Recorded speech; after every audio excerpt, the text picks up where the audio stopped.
When people say, no, our problem is this, our problem is that, we say, no, our problem is that God created the world. And God created man, and he put man in the garden to keep the garden, and he gave the man a command. And he held that man to perfect, perpetual obedience to that command, and he promised him life if he kept it, and death if he didn't. And he didn't keep it. He ate.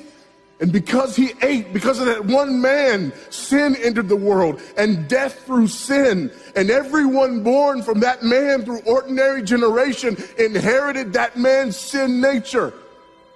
And because of that sin nature, sins proceed from it. And our world is broken because of that sin. And we stand guilty before a holy and righteous God. And we know that he's holy, and we know that he's righteous, and we crave justice.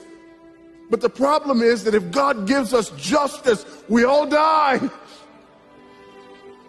And so that God, in his goodness and in his mercy, sent forth his son, who was not born of ordinary generation, but was born of a virgin. Yes, the virgin birth matters. Why? Because if he's born of ordinary generation, he's born in sin. But because he's not born of ordinary generation, he's not born in sin. He's clean of sin. His record is clean. And he keeps his record clean. And he obeys God's law. And because he's fully God and fully man, he obeys the law of God on our behalf in his active obedience. And then in his passive obedience, God made him who knew no sin to be sin for us. All we like sheep had gone astray. Each of us had turned to his own way, but God laid upon him the iniquity of us all. And Christ died for sin once for all, the just for the unjust. And God imputes our sinfulness to him. And he nails our sinfulness to the tree.